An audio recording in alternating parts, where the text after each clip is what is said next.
Hello to everyone, good morning to all of you student. आप लोग कैसे हैं? आप आशा है कि आप लोग अच्छे होंगे। Today I am going to discuss the next categories of problem based on the superposition principal.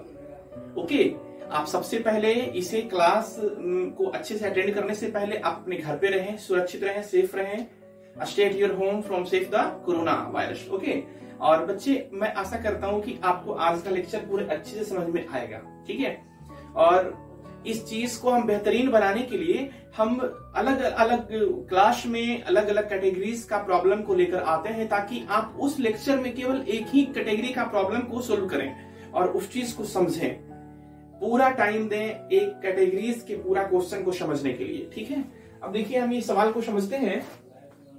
ये देखिए क्या है, ये क्लास 12th का फिजिक्स है और इलेक्ट्रोस्टैटिक्स चैप्टर है। और इस इलेक्ट्रोस्टैटिक्स चैप्टर का ये force acting due to multiple charges, मतलब कि बहुत से आवेशों के कारण लगने वाले बल का वर्णन किया गया है। इस पे बेस्ड प्रॉब्लम को हमने एक्सप्लोर किया है और इसे हम सुपरपोजिशन प्रिंसिपल के नाम से जानते हैं। और सुपरपोजिशन प्रिंसिपल को हिंदी में अध्यारोपण का सिद्धांत कहते हैं। और इस अध्यारोपण के सिद्धांत पर हमें बेस्ड प्रॉब्लम को सोल्व करना है। ये ट्रायंगल का प्रॉब्लम बहुत फेमस है। ये ट्रायंगल जो होता है इक्विलेटरल होता है। इक्विलेटरल का मतलब होता है स्टूडेंट समबाहु त्रिभुज। ठीक है, मतलब इसका सारी भुजा एक दूसरे के बराबर होती है। यदि ये 10 सेंटीमीटर होगा तो ये भी 10 सेंटीमीटर और ये भी 10 सेंटीमीटर। ये 4 सेंटीमीटर होगा तो ये भी 4 सेंटीमीटर होगा और ये भी 4 सेंटीमीटर होगा। तो इसके पहले हम डिस्कस कर रहे हैं, तो सबसे पहला मेरा थीम इसमें होगा कि इस ऐसे क्वेश्चन को कैसे हम सोल्व करें। इसको सोल्व करने से पहले हम ये समझते हैं कि ये ट्रायंगल मेरा इक्विलेटरल होना चाहिए। इक्विलेटरल बोले तो समबाहु त्रिभुज होना चाहिए। ठीक है, और इक्विलेटरल ट्रायंगल का जो प्रत्येक एंगल होता है, the each angle of equilateral triangle is same.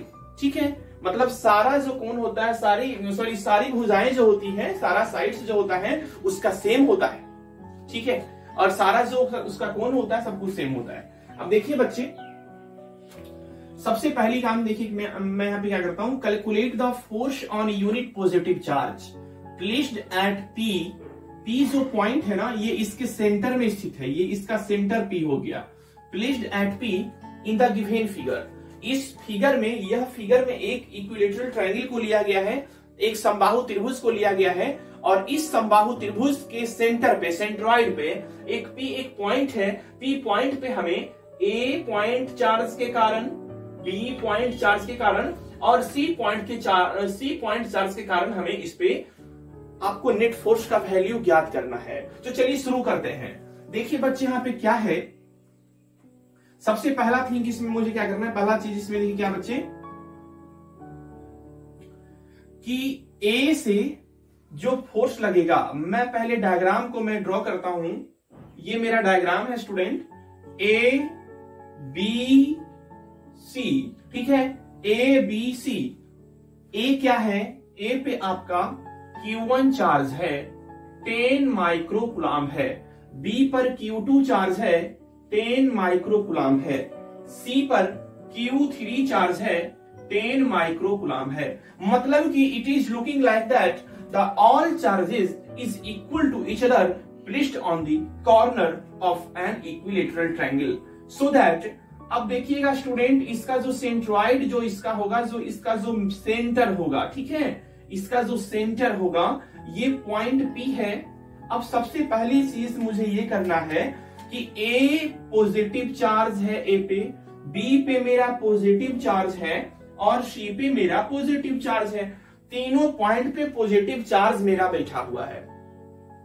और जब पॉजिटिव चार्ज बैठा हुआ है तो हमें क्या करना है, आप जानते हैं पॉजिटिव एंड पॉजिटिव में आपका रिपल्शन होगा, पॉजिटिव एंड निगेटिव में आपका अट्रैक्शन होता है।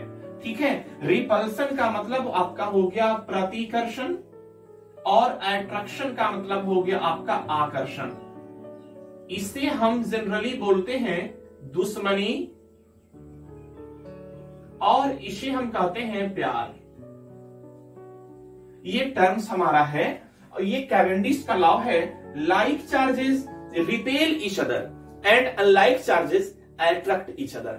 अब देखिए क्या यहां पे मामला है स्टूडेंट, ये पॉजिटिव ये पॉजिटिव ये पॉजिटिव ये लगाएगा, ये जो कॉर्नर है ना ए, यहां पे चार्ज ए बिंदु पे जो चार्ज है, ये चार्ज इस पे फोर्स लगाएगा तो इस डायरेक्शन में फोर्स लगाएगा एकदम। ये भी पॉजिटिव ये भी पॉजिटिव, यहां पे पॉजिटिव है, कितना है भैया, हाँ यूनिट पॉजिटिव चार्ज, मतलब कि +1 कूलम्ब यहां पे चार्ज है तो इस डायरेक्शन में फोर्स लगाएगा, इसका नाम हो गया F12।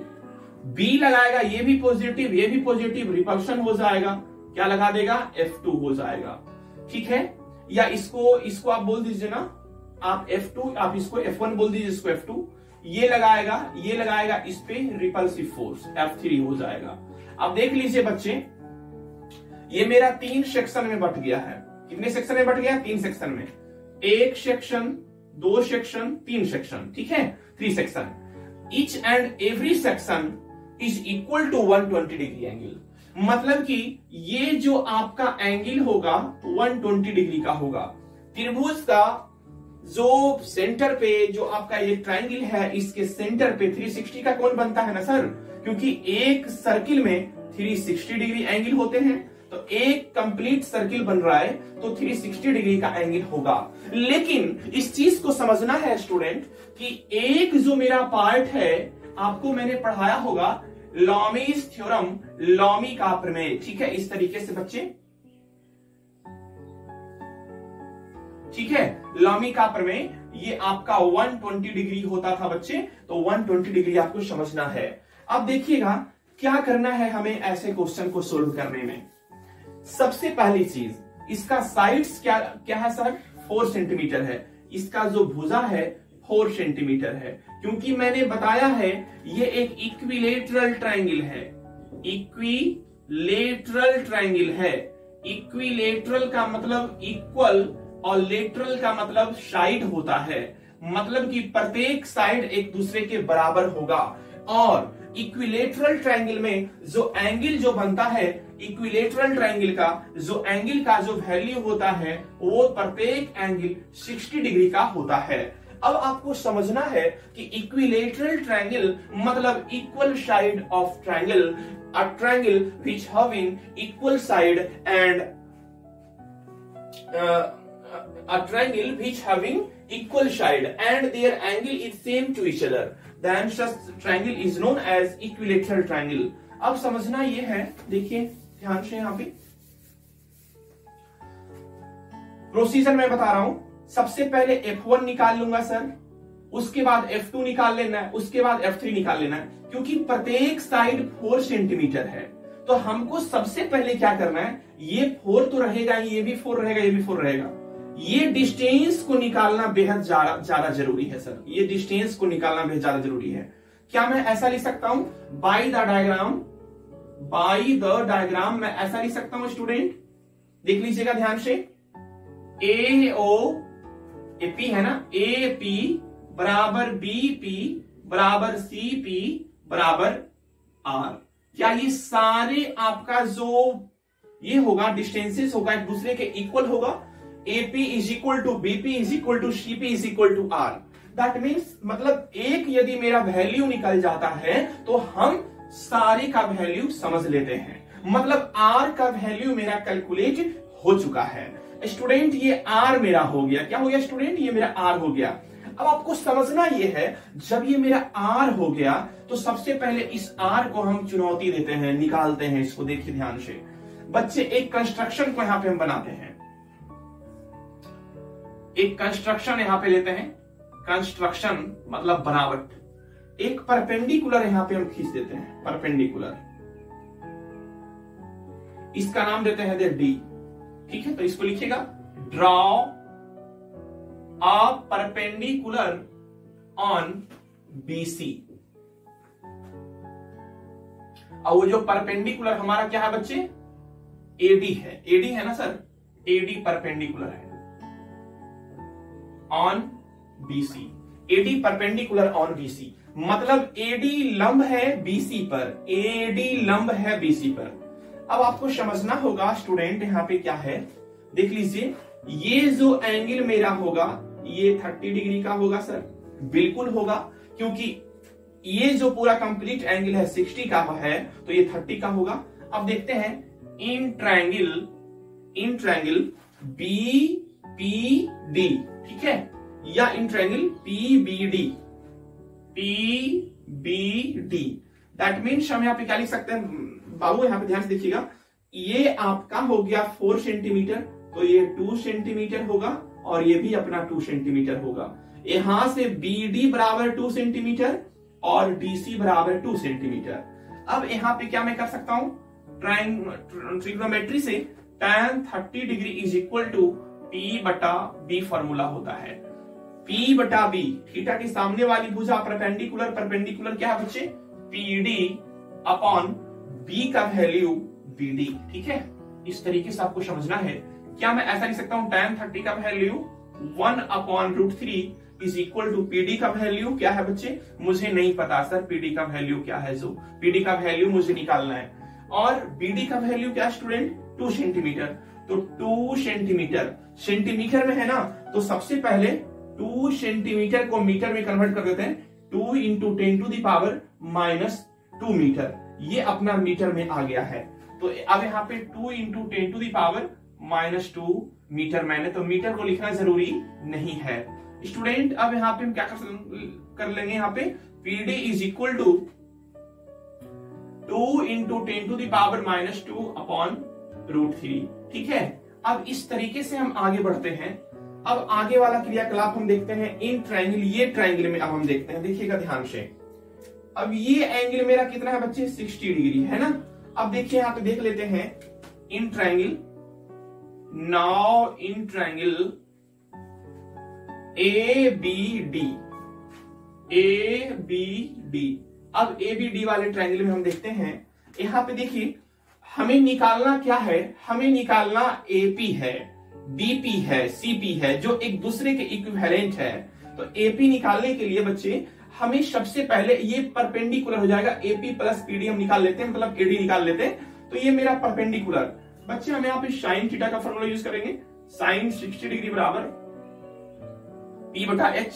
P का वैल्यू क्या हो जाएगा, P का वैल्यू AD हो जाएगा, H का वैल्यू क्या हो जाएगा बच्चे, AB हो जाएगा, ठीक है। अब इस तरीके से हमें समझना है, √3/2 इज इक्वल टू AD का वैल्यू क्या है, AD का वैल्यू चलो लिख दो सर, AD ही लिख दो आप, और AB का वैल्यू क्या है 4 सेंटीमीटर, तो 4 × 10⁻² मीटर। इस प्रकार से बच्चे यहाँ पे मैं क्या लिख सकता हूं, AD is equal to 4√3 × 10⁻² upon 2, 2 2 जा 4, that means AD becomes 2√3 × 10⁻²। Student यहाँ पे समझना इसलिए ज्यादा आसान है कि AD मैंने निकाल लिया है सर, AD इतना मीटर में हो गया और PD का वैल्यू मेरा इतना मीटर है, ठीक है। अब देखिए एक्चुअलिटी में मुझे क्या करना है, इसको मैं मिटा रहा हूं। एक्चुअलिटी में मुझे क्या करना है, वास्तविकता यह है कि हमें AP निकालना है या BP या CP निकालना है। तो अब AP के लिए फॉर डिटर्मिनेशन ऑफ AP की डिटर्मिनेशन के लिए हम क्या करेंगे, AP देख लीजिएगा बच्चे, AP बराबर उतना है ना, तो AP बराबर हम ऐसा कर सकते हैं, AP बराबर AD माइनस PD है ना, AD माइनस PD, तो AP निकल जाएगा। AD का वैल्यू देख लीजिए 2√3 × 10⁻² माइनस PD का वैल्यू क्या है, देखिए PD का वैल्यू यहाँ पे क्या है स्टूडेंट, 2√3 × 2/√3 × 10⁻²। हमें एक क्रियाकलाप करनी है, 10⁻² दोनों टर्म में कॉमन है, ये टर्म को बाहर निकाला जाए, फिर क्या हो जाएगा स्टूडेंट, 2√3 माइनस, अब आप अच्छे से देखिए 2/√3 हो जाएगा, ठीक है। अब इस चीज को हमें समझना होगा स्टूडेंट। अब आसानी से आप इसको क्रियाकलाप पूरा कर लें, AP is equal to 10 to the power minus √2, ठीक है। अब यहां पे हम क्या कर लेंगे, √3 क्या आ जाएगा, 3 दूनी के 6 - 2, ठीक है। और इसको हम कर लेंगे बच्चे यहां पे AP is equal to 4 upon √3 into 10 to the power -2। मतलब कि AP का वैल्यू स्टूडेंट मेरा निकल चुका है, इतना मीटर में है, और इतना बराबर BP है, इतना बराबर CP है। अब आगे देखते हैं, आप इसको अच्छे से स्क्रीन को पॉज करके उतार लेंगे।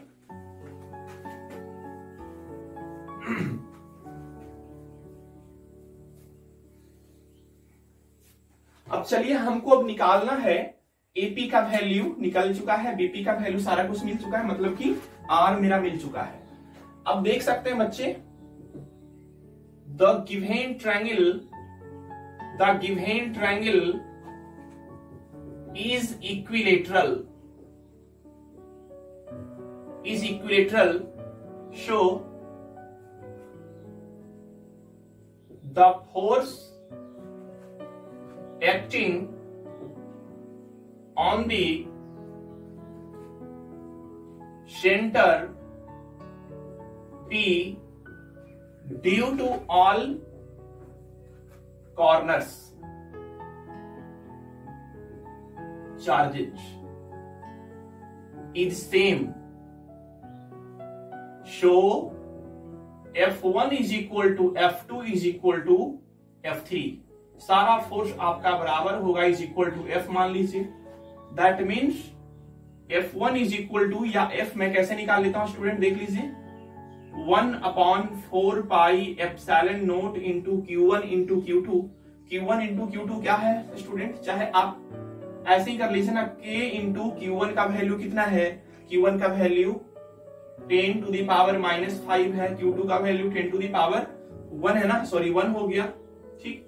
और R का वैल्यू कितना है देख लीजिए आप अच्छे से, 4/√3 इंटू 10 टू द पावर -2। ये निकालना जरूरी नहीं है सर, मैं प्रोसीजर में बता रहा हूं कि कोई भी सवाल आएगा तो आप कैसे बना लेंगे। 10 टू द पावर -5, ये नीचे है ना, ये स्क्वायर यहां पे कर दीजिए, ऊपर क्या हो जाएगा स्टूडेंट 3, तो ऊपर में क्या चला जाएगा, 3 बिल्कुल चला जाएगा, ठीक है ना। ये रूट है, इस तरीके से होगा तो ऊपर 3 जाएगा ना सर, और नीचे में क्या जाएगा 16 इंटू 10 टू द पावर -4। इस चीज को हम ऐसे लिखेंगे, F is equal to K into, या K upon 16 into 3 into 10 to the power -4 plus -5 plus 4।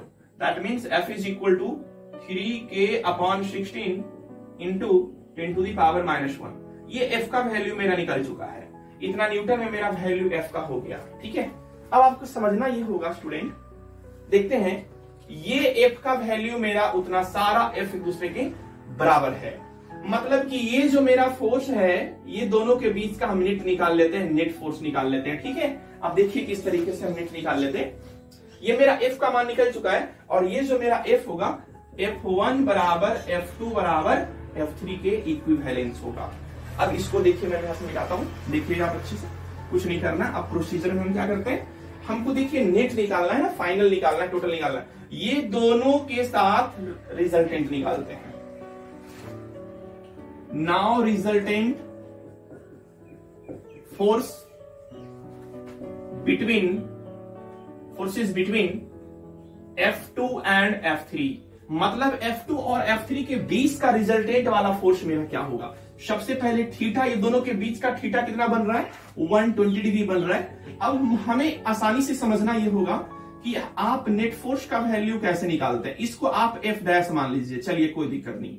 Formula क्या हो जाएगा, F1 का स्क्वायर, F2 है ना, तो F2 का स्क्वायर प्लस F3 का square plus 2F2 into F3 और कॉस थीटा। रिजल्टेंट फोर्स का फॉर्मूला होता है, सारा फोर्स बराबर है F स्क्वायर जोड़ F square plus 2F into F2 F square और कॉस 120 डिग्री।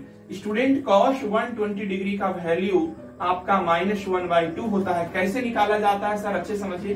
कॉस 90 प्लस 30 मैं लिख सकता हूं, कॉस ये सेकेंड क्वाड्रेंट में है, सेकेंड क्वाड्रेंट में आपका साइन एंड कॉसिक केवल पॉजिटिव होता है एंड ऑल रिमेन्स निगेटिव होता है। तो अब यहाँ पे मेरा माइनस और ये आपका चेंज हो जाएगा, तो minus sine 30 degree is equal to -1/2। ठीक है, इस तरीके से कीजिएगा।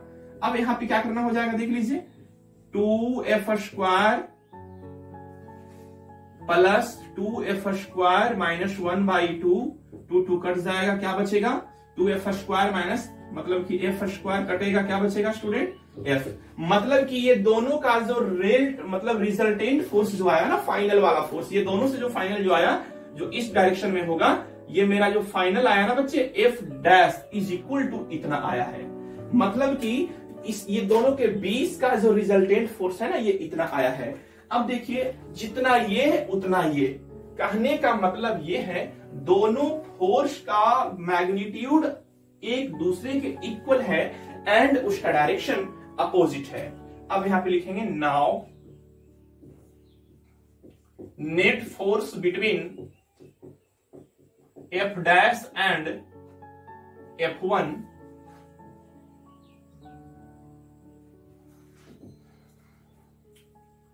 the theta between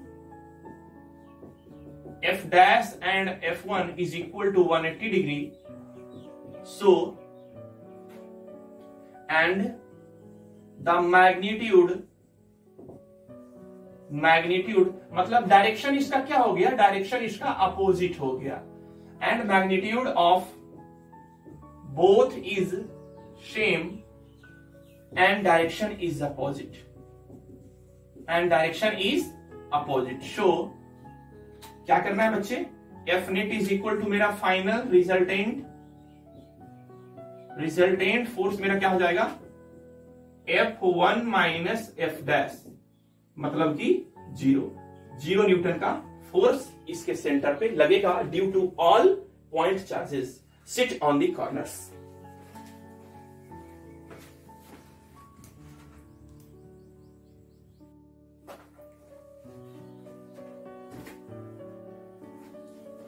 अब देखिए स्टूडेंट, आपका नेक्स्ट प्रॉब्लम है, बिल्कुल सेम है, केवल मैंने डेटा को मैंने चेंज किया है।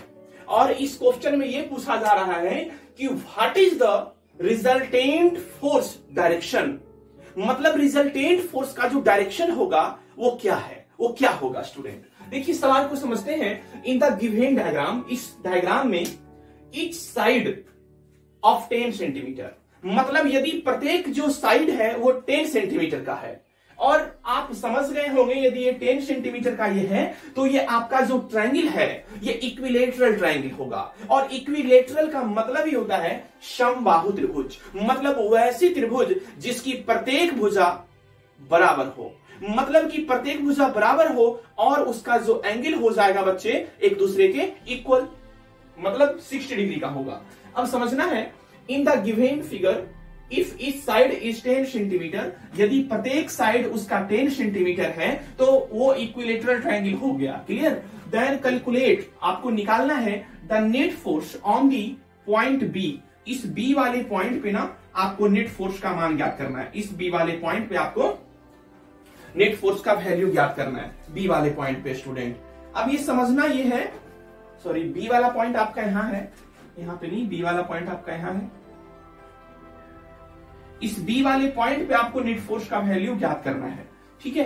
अब आपको समझना यह है कि इसके कारण और इसके कारण इस वाले पॉइंट पे नेट फोर्स का वैल्यू क्या होगा। आप वहां पे भी निकाल सकते हैं, कोई डिफिकल्ट है ही नहीं, जैसे ये बनेगा वैसे वो बनेगा। अब सपोज कीजिएगा कि आप डायग्राम को अच्छे से बना लेंगे, पहले डायग्राम को उतारेंगे स्क्रीन को पॉज करके, क्वेश्चन वाला डायग्राम अलग बनाना है और आंसर वाला डायग्राम अलग बनाना है। उसके बाद देखिए बच्चे हम इसी में सोल्व कर देते हैं। देखिए ध्यान से, ए जो है ये पॉजिटिव है, सबसे पहले चार्ज को पहचानिए, ये निगेटिव है, ये पॉजिटिव है। अब आपको देखिए समझ लेना है स्टूडेंट, ये पॉजिटिव है, ठीक है। अब देखिए ये पॉजिटिव, ये पॉजिटिव, ये लगाएगा इस पे फोर्स, कौन सा फोर्स, रिपल्सिव फोर्स, इसका नाम होगा F1। ये निगेटिव ए बी, ये आपका सी है, ये आपका पॉजिटिव, ये पॉजिटिव रिपल्सिव फोर्स, ये आपका निगेटिव, ये पॉजिटिव एट्रैक्टिव फोर्स इस डायरेक्शन में लगेगा, इसका नाम हो जाएगा बच्चे F2। अब देखिए ध्यान से, इसका जो रिजल्टेंट होगा इस डायरेक्शन में होगा और ये हमारा Fnet को प्रोवाइड करेगा, ये मेरा Fnet होगा। अब दोनों के बीच का डायरेक्शन सबसे पहले निकाल लीजिए। अब देखिए ये तो एंगल आपका 60 डिग्री का था ना, बिल्कुल, ये भी 60 का, ये भी आपका 60 का, ये भी 60 का, और एक कोई लाइन है तो इस पे कितना डिग्री का एंगल बनता है, 180 का बनता है। तो ये तो कंप्लीट आपका 180 का हो गया, जिसमें कि ये एंगल भी आपका 60 है। तो आपका क्या हो जाएगा बच्चे, देख लीजिए यहाँ पे एंगल, यहाँ पे क्या हो जाएगा C, इस तरीके से ये जो आपका एंगल हो जाएगा A 180 minus 60 is equal to 120 degree. मतलब कि the angle between F1 and F2 is 180 degree. 180 degree का आपका, सॉरी 120 डिग्री का एंगल आपका हो चुका है। ये जो एंगल आपका हुआ 120 डिग्री का हुआ। अब हमें सबसे पहले फोर्स का वैल्यू निकालना है। देख लीजिए सर, फोर्स F1 निकाल लेते हैं। F1 आपका फोर्स क्या है, force acting on B due to point A, force acting on B due to A। अब इसका वैल्यू कैसे निकालेंगे, F1 is equal to 9 into 10 to the power 9 Q1। तो Q1 का वैल्यू क्या हो जाएगा, चलो फॉर्मूला लिख देते हैं, Q2 अपॉन R स्क्वायर। अब इसमें क्या कर लेंगे student, F1 is equal to 9 into 10 to the power 9 into Q1 का वैल्यू 100 माइक्रोकूलम, तो 100 इंटू 10 टू द पावर -6, और Q2 का वैल्यू फिर 100 है, तो 100 into 10 to the power -6। 1 micro में 10 टू द पावर -6 होता है, एकदम याद रख लीजिए, इसको एकदम रट लीजिए, दिमाग में एकदम रखिए, ठीक है। अब देखिए R स्क्वायर की वैल्यू की यदि मैं बात करूं तो R का वैल्यू AB हो जाएगा। AB हो या AC हो या CB हो, सारा का सारा बराबर इक्वल होगा। AB हो या BC हो या CB हो, सारा बराबर होगा। सारा का वैल्यू क्या हो जाएगा, 10 into 10 to the power -2, centimetre में है, मीटर में बदलने के लिए 10 टू दी पावर -2 से मल्टीप्लीकेशन, तो 10 टू दी पावर -1 मीटर। अब यहाँ पे क्या कर देना बच्चे, 10 टू दी पावर -1 का होल स्क्वायर। अब यहाँ पे F1 हो जाएगा स्टूडेंट, देख लीजिए ध्यान से, यहाँ पे क्या करना है, कुछ भी नहीं है। 9 इंटू 10 टू दी पावर 9 क्या यहाँ पे हो जाएगा आपका, 10 to the power 2 into 10 to the power -6 into 10 to the power 2 into 10 to the power -6, और अपॉन यहाँ पे स्टूडेंट 10 टू दी पावर -2। एकदम सिंपल सा मैथमेटिकल कैलकुलेशन है। अब यहाँ पे क्या करना है, सारा का बेस सेम है, देखिए सारा का बेस सेम है, तो 9 into 10 to the power 9 plus 2 11 हो जाएगा। 11 प्लस 2 13 और -12, ठीक है, अपॉन 10 टू दी पावर -2। क्या हो जाएगा student, F1 is equal to 9 into 10 to the power 1, और ऊपर में चला जाएगा, क्या हो जाएगा ऊपर में, अरे ये माइनस था तो ऊपर जाएगा प्लस होगा ना, तो अब आपका F1 is equal to 9 into 10 to the power 3, इतना न्यूटन आपका हो गया। क्लियर, F1 का वैल्यू। F2 का भी वैल्यू आप करके देख लीजिए स्टूडेंट, इतना ही आना है।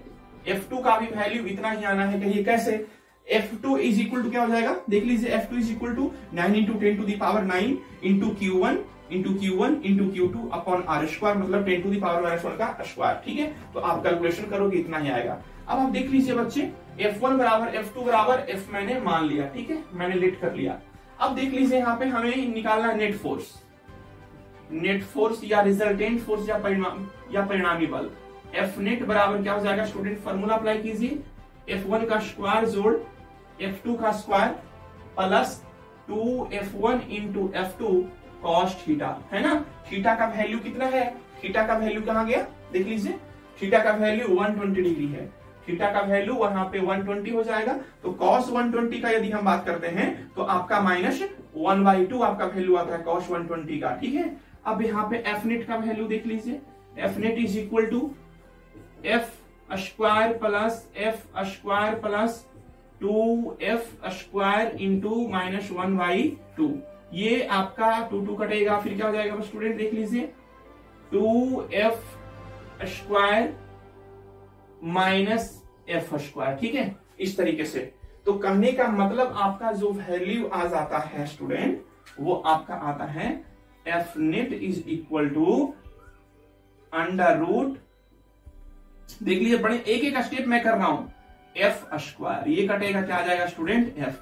कहने का मतलब एफ नेट का value 9 into 10 to the power 3 newton आता है। मतलब एफ आया मतलब 9 into 10 to the power 3 newton आया। और जो इसका जो डायरेक्शन होगा, इसका जो डायरेक्शन है ना स्टूडेंट, डायरेक्शन देखिए, direction of F net, F net का जो डायरेक्शन होगा देख लीजिए ध्यान से, एफ नेट का जो डायरेक्शन होगा ये क्या है, ये और ये दोनों पैरेलल है, मतलब हुआ पैरेलल टू एसी। और लिखेंगे यहां पे direction of F net parallel to AC. इस प्रकार से ये क्वेश्चन को हम सोल्व करते हैं। स्टूडेंट्स आप इस सारे चीज को अच्छे से भली भांति समझ लें। जिस भी स्टूडेंट को जहां पे भी कोई प्रॉब्लम है वो हमसे आप एकदम नेसेसरी पूछेंगे, आवश्यक रूप से पूछेंगे। एक भी बच्चे को कहीं से भी किसी भी प्रकार का कोई भी डाउट्स नहीं होनी चाहिए। मेरा फर्स्ट फंडामेंटल है, फर्स्ट मेरा राइट्स बनता है, फंडामेंटल राइट्स है बच्चे, कि आपको अच्छे से बेहतरीन तरीके से आपके जहन में डालना, आपको पूरा का पूरा समझाना। आइए स्टूडेंट अब हम देखिए नेक्स्ट कैटेगरी की प्रॉब्लम को सोल्व करते हैं। स्टूडेंट यह जो मेरा क्वेश्चन है, ये क्वेश्चन थोड़ा सा डिलीजियस है और इंपॉर्टेंट भी इसे हम कर सकते हैं। बच्चे थोड़ा सा आपका कॉन्सेप्ट का इसमें यूज करना है। देखिए क्या है सवाल, मैं देख लेता हूं। ये आपका ट्रायंगल प्रॉब्लम के अकॉर्डिंग वैसा नहीं है, लेकिन कॉन्सेप्ट आपका वही है। इन द गिवन फिगर, इस डायग्राम में, ये आपका डायग्राम दिया हुआ है student. In the given figure आप बारीकी से समझें, ऐसा समझें कि आपको पूरी जिंदगी याद रहे, आजीवन आपको याद रहे। ये देखिए आपका एक डायग्राम है, कंस्ट्रक्शन है बच्चे, ठीक है। अब देखिएगा, in the given figure calculate the resultant force. Resultant force का वैल्यू हमें निकालना है, तो सबसे पहले हम यहाँ पे लिख लेंगे F net is equal to what, ठीक है। मतलब हम यहाँ पे सॉल्यूशन करने जा रहे हैं बच्चे, और जो भी मेरा डाटा जो दिया हुआ है उसको गिवन करके लिख लेंगे, ठीक है। Calculate the resultant force on the charge Q3, मतलब एफ नेट एट Q3 हमको याद करना है। एट Q3 हमको Q3 पे हमको फाइंड आउट करना है F net. If Q1 is equal to 25, Q1 is equal to कितना है, प्लस 25 माइक्रोकुलाम है, इज एट द ऑरिजिन, मतलब कि ये जो हमारा है एट ऑरिजिन है बच्चे। ऑरिजिन का मतलब होता है मुख्य बिंदु पर, ठीक है। Q1 का वैल्यू दिया हुआ है eight the origin, charge Q2 इतना है, Q2 का वैल्यू दिया हुआ है -10 माइक्रोकुलाम और is at the x axis, ठीक है, ऑन इतना 2 सेंटीमीटर पे, 2 मीटर पे, ठीक ना। ये मीटर पे है, एक्स आपका मीटर में है, वाई आपका मीटर में है। 2 मीटर पे मतलब कि ये 2 मीटर के डिस्टेंस पे आपका Q2 है, एट 2 मीटर ऑन दी एक्स एक्सिस, ठीक है। एंड इसी प्रकार मेरा Q3 है बच्चे, ये है अपना, देख लीजिए Q3 का वैल्यू इतना है plus 20 microcoulomb, plus 20 microcoulomb at point, हाँ कहा है, एट दी पॉइंट एक्स इतना, मतलब एट पॉइंट एक्स बराबर 2 मीटर एंड वाई बराबर 2 मीटर। इसको हम 2 भी बोल सकते हैं, कोई दिक्कत वाली बात बच्चे नहीं है। ये है तो हमको ये निकालना है। आप डायग्राम को बेहतरीन तरीके से बनाएंगे, और जो मैं आंसर जो मैं बना रहा हूं ना, उसका डायग्राम आप अलग मतलब नेक्स्ट करके बनाएंगे, उसी में नहीं करेंगे, ठीक है। अब देखिए ध्यान से, ओ हो गया, ये आपका मिड पॉइंट नहीं, आपका प्रिंसिपल पॉइंट है। इसमें मिड पॉइंट होना होता नहीं है, इसमें प्रिंसिपल पॉइंट हो गया, ठीक है। अब देखिए ओ हो गया, ये हो गया, ठीक है। सबसे पहले हमें क्या पूछ रहा है, Q3 पे हमको फोर्स का मान निकालना है। Q3 पे कुल फोर्स का मान निकालना है, कुल फोर्स का वैल्यू निकालना है, टोटल फोर्स का वैल्यू निकालना है, नेट फोर्स का वैल्यू निकालना है, रिजल्टेंट फोर्स का वैल्यू निकालना है due to Q1 and Q2। तो सबसे पहले इसके कारण ये आपका पॉजिटिव, ये भी आपका Q3 क्या भैया देख लीजिए, Q3 भी आपका पॉजिटिव, ये आपका नेगेटिव है। अब देखिए ये पॉजिटिव, ये पॉजिटिव, इसके कारण इस पे जो बल लगेगा इस तरीके से घिसका एकदम टिकी डाब डाब ऐसे हो गया, और इसका नाम हो जाएगा F31, ठीक है। F31 मतलब कि force acting on 3 due to 1, force acting on 3 due to 1, F31। इसके कारण अब यहाँ पे ये निगेटिव ये पॉजिटिव, ये इस पे आकर्षण फोर्स लगाएगा, अट्रैक्टिव फोर्स लगाएगा और इसका नाम हो जाएगा F23 नहीं F32। इस तरीके से हमारा फोर्स लगेगा स्टूडेंट, और जो इसका नेट होगा ना वो मेरा नेट इस तरीके से होगा, ठीक है। इस तरीके से बच्चे मेरा नेट फोर्स हो जाएगा। तो नेट फोर्स हमको, या आप इसको इस तरीके से बनाइए, ठीक है, इस तरीके से हमारा ये नेट फोर्स हो जाएगा। आप किसी तरीके से बना लीजिए, कोई दिक्कत वाली बात नहीं। ये दोनों के बीच का एंगल सिर्फ आपको ज्ञात करना है, ये दोनों के बीच का एंगल आपको ज्ञात करना है। आप इसे ऐसे भी बना सकते हैं, बीच से भी ले सकते हैं, कोई दिक्कत वाली बात नहीं। हमने ऐसे ले लिया, कोई दिक्कत नहीं। देखिए बच्चे, सबसे पहली काम, ये आपका एंगल 90 का हो गया, ठीक है। तो ये 90, यह एक राइट एंगल है, एक निशम कोण है, तो ये कितना का हो जाएगा बच्चे? 30 डिग्री। ये कितने का हो जाएगा देख लीजिए, नहीं ये 45 डिग्री का, और ये अपना 45 डिग्री का। अब आप देख सकते हैं कि 90 45 45 90 और 90 45 45 90 180, ये पूरा 180 का हो गया।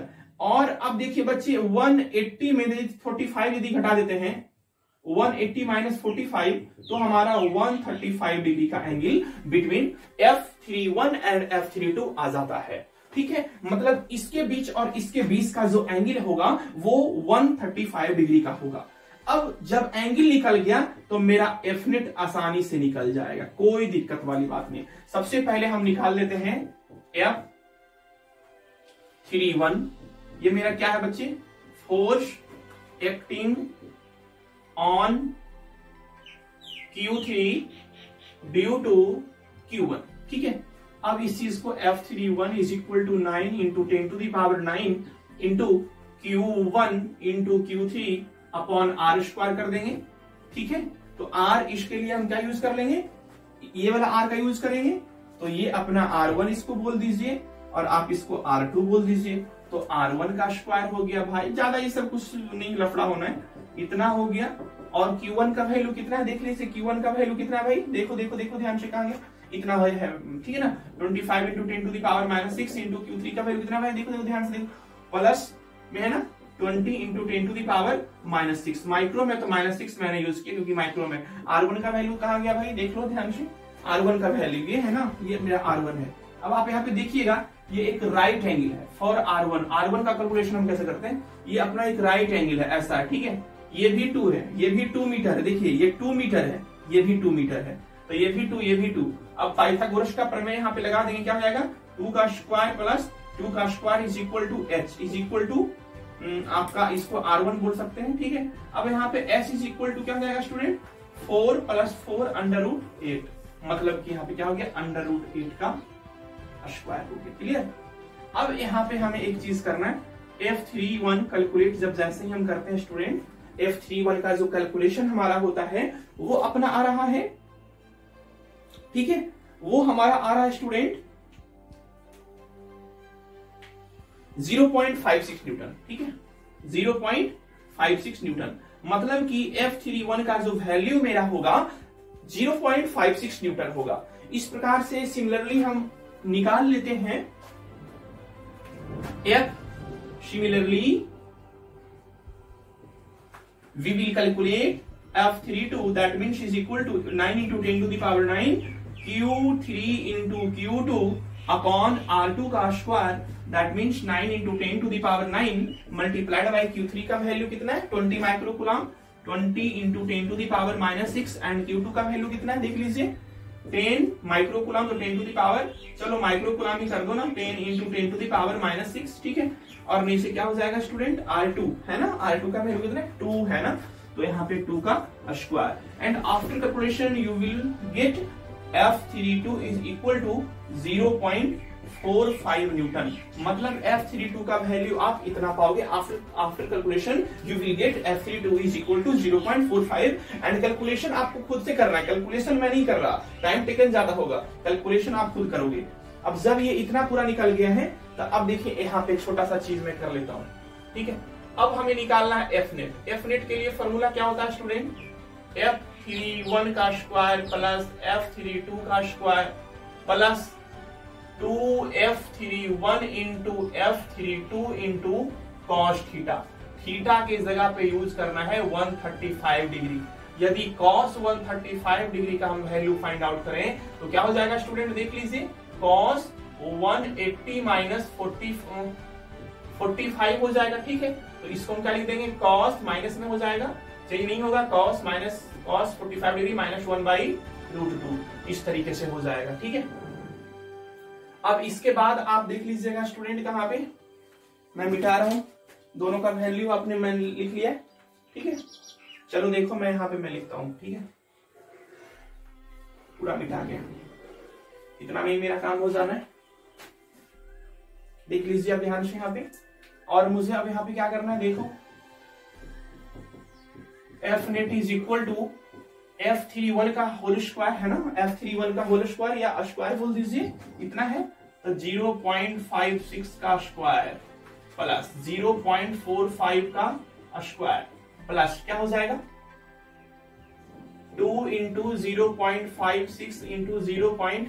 इस तरीके से लिखो यहाँ पे 0.45 इंटू 2 कर लो यहाँ पे 0.56 इंटू माइनस में 1/√2। ठीक है, और जब आप पूरा कैलकुलेशन जब आप करोगे तो after calculation you will get the result 0.39। मतलब एफ नेट का वैल्यू अपना 0.39 आता है बच्चे, और जिसे हम अप्रोक्सीमेट में बोल सकते हैं 0.4 भी आप इसका आंसर दे सकते हैं, और इतना न्यूटन आपका आंसर होगा। और इसमें क्या कर रहा है बच्चे, बस यही आपका सवाल है। ठीक है, और बच्चे हम आगे मिलते हैं। जिस भी बच्चे को कैलकुलेशन में कोई प्रॉब्लम हो, ये मैंने नहीं करना, आप इसको मिटा दीजिए आराम से, कोई दिक्कत नहीं। आपको कैलकुलेशन करना है, इतना सेट करना है, और कैलकुलेशन करने के बाद आपको इतना लाना है, F net is equal to 0.39 newton. सारे बच्चे बनाएंगे, सारे बच्चे का मैं कॉपी चेक करूंगा। ठीक है, तो सारे बच्चे इसको स्टडी करेंगे अच्छे से, और आज ये तीनों चारों क्वेश्चन को आप अच्छे से प्रैक्टिस करें। Okay student, we will meet next class.